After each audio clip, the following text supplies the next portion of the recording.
Cooler fan बिग्रिरहेको थियो मेरो। उनीहरूले चेन्ज गरिदिने प्लान चाहिँ गरेन के। उनीहरूले चेन्ज गरिदिने प्लान गरेको हो भने चाहिँ त्यही राख्न लाउँथ्यो नि त मेरो बाइक हो। इन्जिनको ग्यारेन्टी के देला र यो जाँड खातेहरूले मुखै छाडेर भनिदिन्छु म त डाइरेक्ट एक्ज्याक्टली मतलब छैन। ऊ भएको हो भन्नु। अब जम्मा 787 किलोमिटर गुडेको छ त बनाउनु दिने कुरै गर्दैन त। ए मासाले राडीको छोरा। Hello hello hello hello hello hello hello hello magic hello beautiful people, welcome to YouTube channel. तपाईँहरूलाई स्वागत छ मेरो युट्युब च्यानलमा। धेरै दिनपछि है, धेरै दिनपछि। तेल पनि छैन, तेल पनि हाल्नुपर्ने हुन्छ मैले। अब 500 को तेल हालेर गइदिउँ। धेरै दिनपछि झिकियो बाइक चट्ट लाएर होइन। 500 को तेल हालेर चल्दिउँ।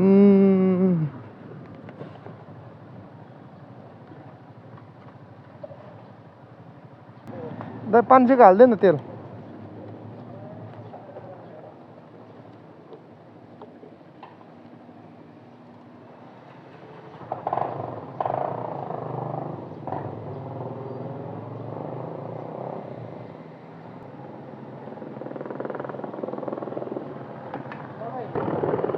ए हेलिकप्टर ओए कस्तो मजाले बसिरा। ओए भोलि पर्सि म पनि पैसा कमाएर यस्तै हेलिकप्टर किनिदिन्छु म नि। किन्छु।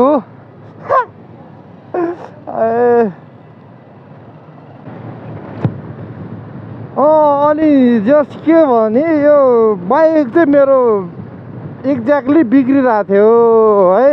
यो बाइक चाहिँ बिग्रिरहेको थियो।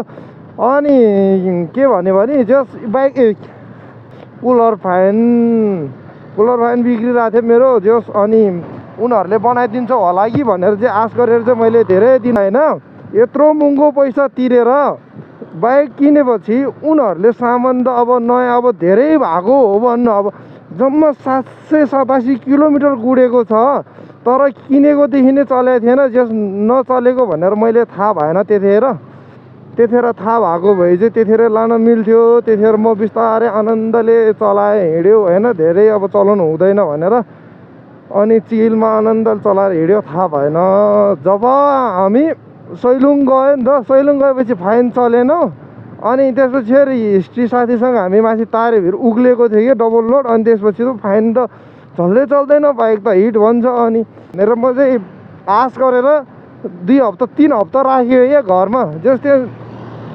सर्भिसिङ सेन्टरमा लगेर मैले बाइक चाहिँ छोडिदिन्छु भन्दाखेरि तपाईँले यहाँ बाइक छोड्नुभन्दा घर लगेर राख्नु अनि सामान आएपछि कल गर्छु तपाईँलाई रे। ए होला नि त, सामान आएपछि कल गर्छु होला सायद भनेर चाहिँ म चाहिँ घर लिएर आयो। मैले चाहिँ त्यतिखेर शङ्का चाहिँ लागेको थियो उनीहरूले तपाईँले घरमा बाइक लगेर राख्नु सामान आएपछि कल गर्छु तपाईँले भन्ने बित्तिकै चाहिँ के शङ्का लाग्यो भने उनीहरूले चेन्ज गरिदिने प्लान चाहिँ गरेन के। उनीहरूले चेन्ज गरिदिने प्लान गरेको हो भने चाहिँ त्यही राख्न लाउँथ्यो नि त मेरो बाइक हो। त्यहाँ राख्न लाएन। अनि त्यहाँ राख्न नलाएपछि त जस उनीहरूले चेन्ज नगरिदिने प्लानै गर्यो क्या। जस एमा सर्भिसिङ सेन्टरलाई चाहिँ के भन्छु भने जस यस्तै बाइक बेच्ने हो भने चाहिँ तर काम लाग्दैन हेर। म चाहिँ त्यही भन्छु। अब सबै बाइकमा यस्तो प्रब्लम त आउँदैन होला सायद। यसले अलि बढी नै बोल्यो भन्छ होला है मलाई चाहिँ भन्नु चाहिँ। तर भन्नुहोस् मलाई यस्तै परेकै हो। अनि यस्तो बाइक त उनीहरू आफूले त्यहाँ अब त्यत्रो मान्छेहरू हुन्छ अब बाइक सेल गर्ने भन्दा अगाडि त उनीहरूले त्यत्रो चलाएर चेक गरेको हुनुपर्ने हो। चेक गरेर त्यत्रो मिस्त्रीहरू हुन्छ, त्यत्रो अब इन्जिनियर हुन्छ बाइक बनाउनेहरू होइन। त्यत्रो मान्छेहरूसम्म उनीहरूको माथिसम्म मान्छे हुन्छ या। तिनीहरूले अब सबै बाइक चेक गरेर चाहिँ बेचिदिनु पर्ने हो। यो मेरो सोचाइ चाहिँ जस अब सबै चेक गरेर बेचिदिनु पर्ने हो उनीहरूले। अब यस्तो गरेपछि चाहिँ एमा सोरुम चाहिँ मलाई ठिक लागेन या। म धेरै पहिलादेखि नै एमा सोरुम चाहिँ मलाई एमा कम्पनीको बाइक चाहिँ एकदम राम्रो लाग्दै गइरहेको थियो। जस पहिलादेखि नै मैले जतिवटा 4वटा बाइक चढ्यो अहिले जस एमा FZ 2टा अनि एउटा R15 एउटा यो भइहाल्यो। जतिवटा बाइक चढ्यो जस मलाई त्यतिखेर अहिलेसम्म त राम्रै परिरहेको थियो। अब के भयो अहिले यो चाहिँ नराम्रै पर्यो होइन। जस त्यही भएर चाहिँ यस्तो चाहिँ नगरिदिनु होला। जस तपाईँहरूले जति सक्दो अब होइन बरु म सबै बनाउन सक्दिनँ, 50% तपाईँ तिर्नु 50% म तिर्छु भने नि हुन्थ्यो। या 50% तिरे नि म ओके हुन्थ्यो। जस उनीहरू बनाउनु दिने कुरै गर्दैन त, ए मासाले राडीको छोरै भन्नु मन लागेर छ मलाई भन्न चाहिँ। जससित म मुखै छाडेर भनिदिन्छु म, त्यो त हो। उनीहरूले त्यत्रो अब होइन, हामीले 5.5 लाख भने यहाँ हो त यार, हामी जस्तो यो त्यत्रो दुःख गरेर कमाएर हुन्छ पैसा होइन, त्यत्रो कमाएपछि 5.5 लाखमा किनेको बाइक त झन्डै 5 वर्ष त केही बनाउनै नपर्ने हुनुपर्ने हो नि त। छैन, 2 हप्तामै बनाउनु पर्ने के बाइकै। अनि यस्तो भएपछि कहिले काम उँभो लाग्छ र हामी। उनीहरू त अब जस्तो तस्तो सामान बेच्यो भने उनीहरू त माथि नै गइहाल्छ। उनीहरू त कमाइ खाने भाडो जस्तै गऱ्यो क्या उनीहरूले चाहिँ।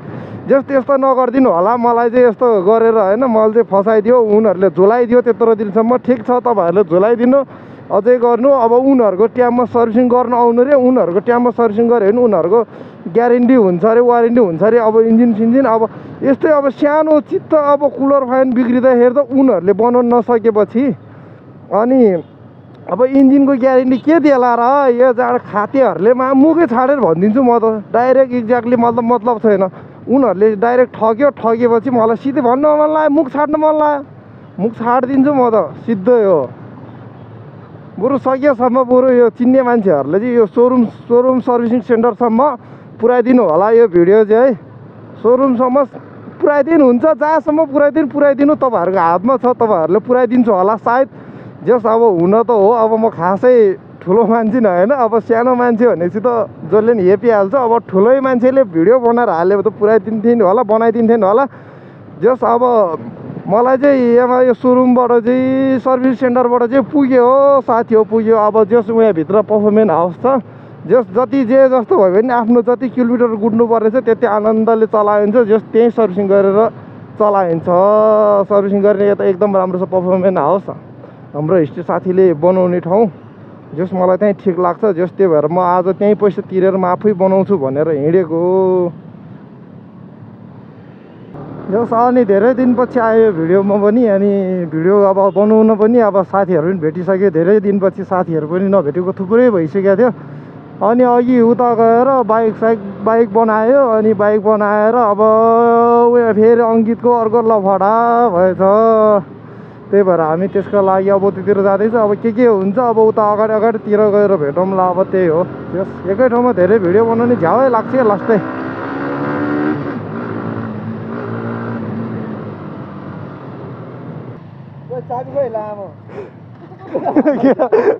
चाबी बिना हिँड्दा हो, छैन मसँग त चाबी त ठिकै छैन। अङ्कित चाबी त्यो खोल्यो भने अब जो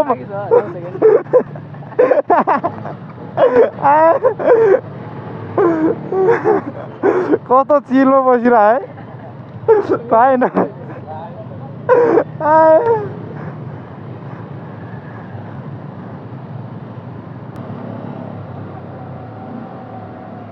ए बाटो नि के गरे काट्छ यार। त्यसरी त मान्छे मरिहाल्छ। सुत्ता अगाडि आउँछ, सिधा आएर सिधा जाला जस्तो लात्त अगाडि टर्निङ काटिदिन्छ यार। यसरी चलाउने हो बाइक? मलाई त लास्टै रिस उठ्यो, त्यही भएर लात्तै मुख छाड्दै हाल्यो है। त्यो चाहिँ फेरि बाइक नगर्नु होला। अब म चाहन्छु योभन्दा माथिल्लो बाटोमा चाहिँ रेस खेल्न अब केटाहरूसँग डेन्जर। अब बाटो त खतरा छ नि त योभन्दा माथि गएपछि त।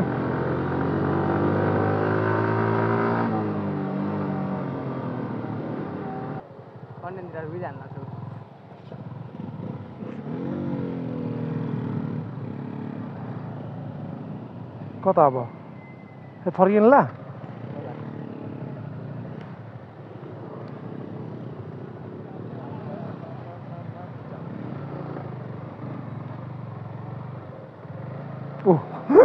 इन्जिन कति तात्यो भने चेक पनि गर्दैछ।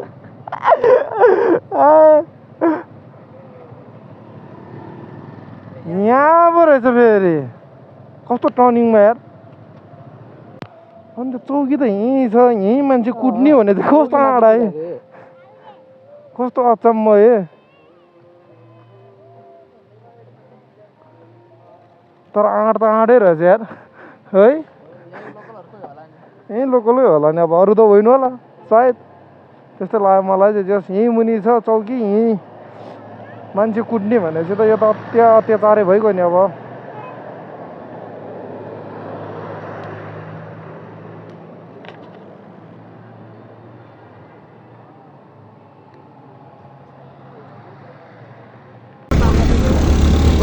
तलतिर भ्यू चाहिँ दामी देखिरहेको छ। पछाडि हामी खेल्नेछ ए, अनि अगाडि अङ्कित भन्दा अगाडि हिस्ट्री मेरो साथीको आयो। हामी त अझै डाँडा जाँदैछ, कहाँसम्म पुग्ने हो थाहै छैन।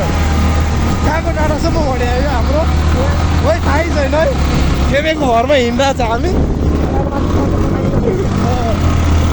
जुन चाहिँ ल्याउने मान्छे त्यो चाहिँ पछाडि बसिरहेको छ हाम्रो।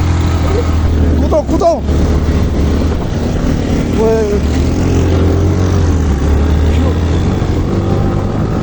150 बाइक त डेन्जर चलाउँछ नि खेमेको त। डरै लाग्छ मार। जय माथि नै हो क्या रे। कस्तो रुखमा चढेछ है। कता पिपल बोर्ड सुकेको छ नि त अहिले। झन्डा भाटोमा झन्डा भाटोमा यहीँबाट दामी देखिँदो रहेछ भ्यू त। अनि माथिबाट डेन्जर दामी देखिन्छ होला यार। उता पनि देखिन्छ होला सायद।